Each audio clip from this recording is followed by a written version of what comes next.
আমেরিকায় জন্ম নিলেই কি আর নাগরিকত্ব মিলবে না? বার্থ ট্যুরিজম কি সত্যিই জাতীয় নিরাপত্তার হুমকি? ট্রাম্প কি জন্মসূত্রের নাগরিকত্ব বন্ধ করতে চাইছেন? বিদেশিরা কি ভিসা জালিয়াতির মাধ্যমে নাগরিকত্ব নিচ্ছে? আইসের নতুন অভিযান কতটা কার্যকর হবে? আপনারা দেখছেন টিভিএন 24 নিউজ নেটওয়ার্ক। সবশেষ আপডেটে স্বাগত জানাচ্ছি আমি মৌসুম ইসলাম। অভিবাসন বিষয়ে প্রেসিডেন্ট ডোনাল্ড ট্রাম্পের প্রশাসন আবারও কঠোর অবস্থান নিয়েছে।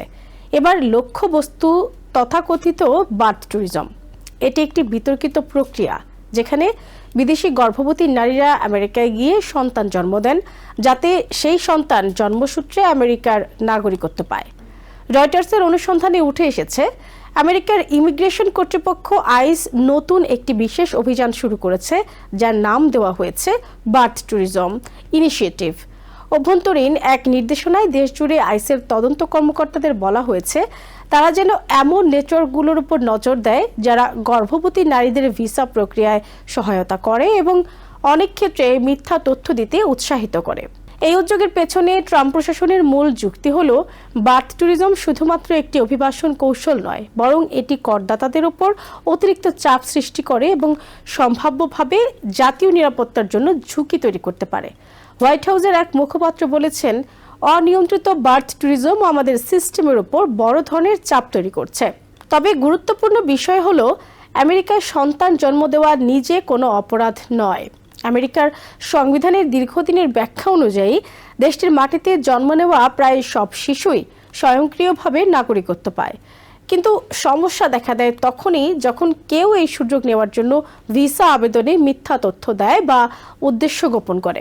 2018 থেকে 2020 সময়কালে ট্রাম্পের প্রথম মেয়াদে একটি নিয়ম চালু করা হয়েছিল, যেখানে বলা হয় কেউ যদি শুধুমাত্র সন্তানের নাগরিকত্ব পাওয়ার উদ্দেশ্যে ট্যুরিস্ট ভিসা ব্যবহার করে তবে তা গ্রহণযোগ্য নয়।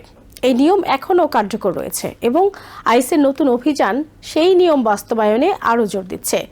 বিশেষজ্ঞদের মতে এই নতুন উদ্যোগ মূলত প্রতারণা এবং সংগঠিত অপরাধ চক্রের বিরুদ্ধে পরিচালিত হবে।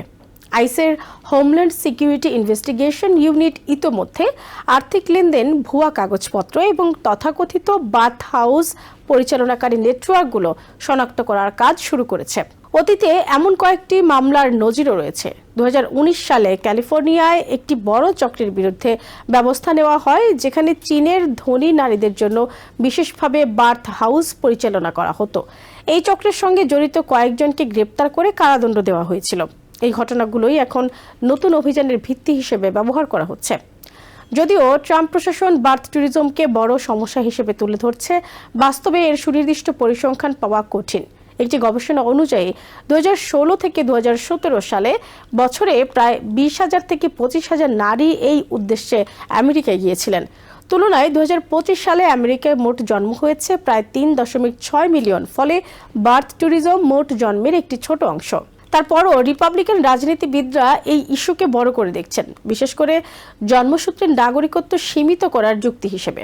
ট্রাম্প ক্ষমতায় ফিরে আসার পর প্রথম দিনেই একটি নির্বাহী আদেশে স্বাক্ষর করেন, যেখানে বলা হয় যেসব শিশুর বাবা মা আমেরিকান নাগরিক বা স্থায়ী বাসিন্দা নন তাদের নাগরিকত্ব স্বীকৃতি দেওয়া হবে না।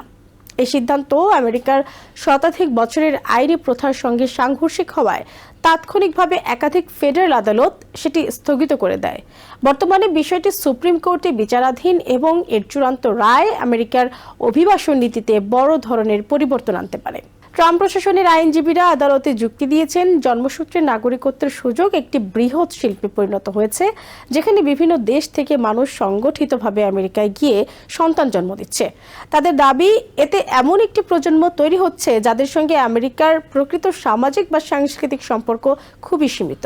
অন্যদিকে সমালোচকরা বলছেন, বার্থ ট্যুরিজম ইস্যুটি রাজনৈতিকভাবে অতিরঞ্জিত করা হচ্ছে। তাদের মতে এটি বাস্তবে খুব বড় সমস্যা নয় এবং সংবিধান পরিবর্তন বা নাগরিকত্ব সীমিত করার মতো বড় পদক্ষেপ নেওয়ার যৌক্তিকতা তৈরি করে না। আইসের নতুন বার্থ ট্যুরিজম ইনিশিয়েটিভ শুধু একটি আইন প্রয়োগ অভিযান নয়, এটি আমেরিকার অভিবাসন নীতির ভবিষ্যৎ দিক নির্দেশনারও ইঙ্গিত বহন করছে। সামনে সুপ্রিম কোর্টের রায় এবং প্রশাসনের পরবর্তী পদক্ষেপ এই বিতর্ককে আরও তীব্র করে তুলতে পারে। নিউ ইয়র্ক থেকে সম্প্রচারিত টিভিএন 24 টেলিভিশন বিশ্বজুড়ে বাঙালির কণ্ঠস্বর।